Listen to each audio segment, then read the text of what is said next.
Hello and welcome to Ask Your Pharmacist. This is the first in a short series of podcast episodes where we'll be shining a light on the amazing work being done at the UK's pharmacies and the massive difference they can make to all our lives when it comes to our health and our well-being.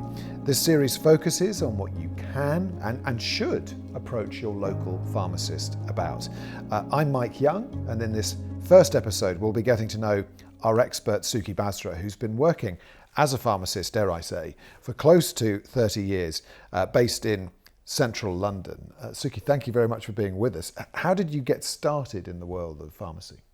I think it was just a natural progression after graduating from university. I'd always thought that I wanted to be part of a community. I wasn't really interested in being stuck in a hospital or going into industrial pharmacy. I loved talking to people and giving them information about their health, so it just became the natural transition to make. How has the role of a pharmacy changed on the UK high street, as it were, in your 3 decades behind the counter?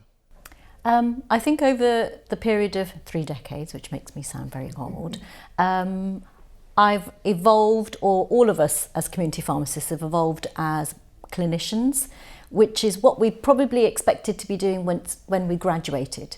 So it was a very clinical degree. We learnt about medication, but we also learnt about conditions. And when we came into the real world, it was very retail based and not very medical heavy. But we were still engrossed in the dispensary, which is all about medication, interactions. But as the years have gone, our ability to use our clinical expertise has been widened. So it's not that we never had that expertise, but we've just been given more, more powers, I suppose. More powers. You've spread your wings, really. Yeah. And I imagine that that's as much because we're a growing population. The NHS is under ever increasing pressures at the hospital level, at the GP level, and actually the role of a pharmacy and a pharmacist can actually ease some of that pressure, particularly at the GP level. Yeah, I think we've just been recognised for what we could always have done.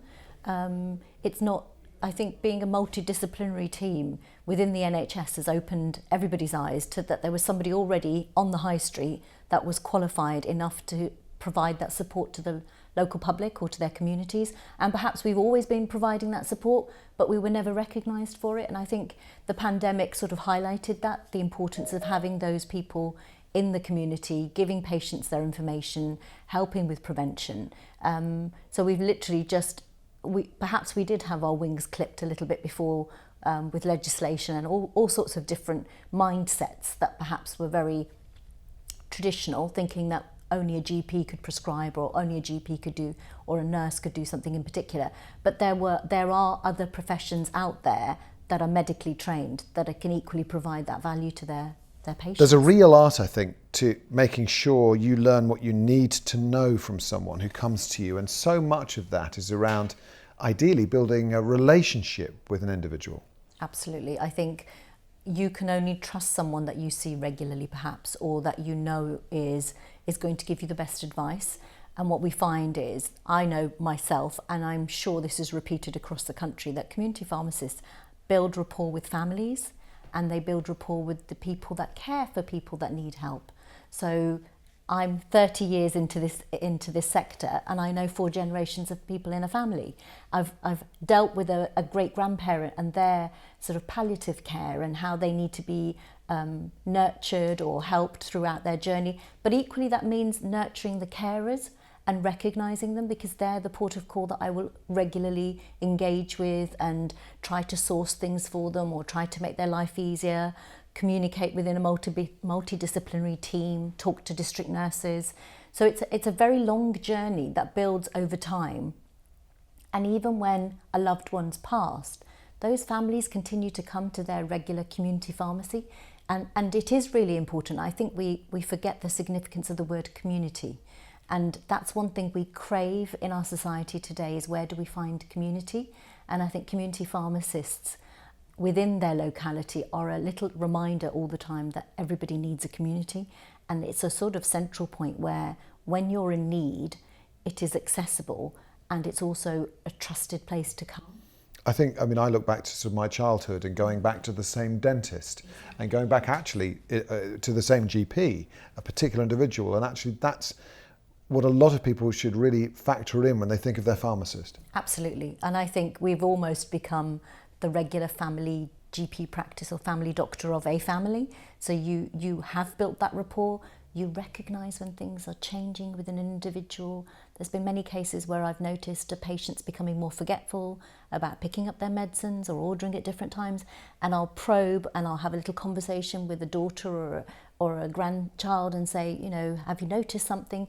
There are all those little nuances that you pick up, and it becomes your second nature. We're really good, community pharmacists are really good at reading people, reading between the lines and trying to prompt patients to go in the right direction for their own health.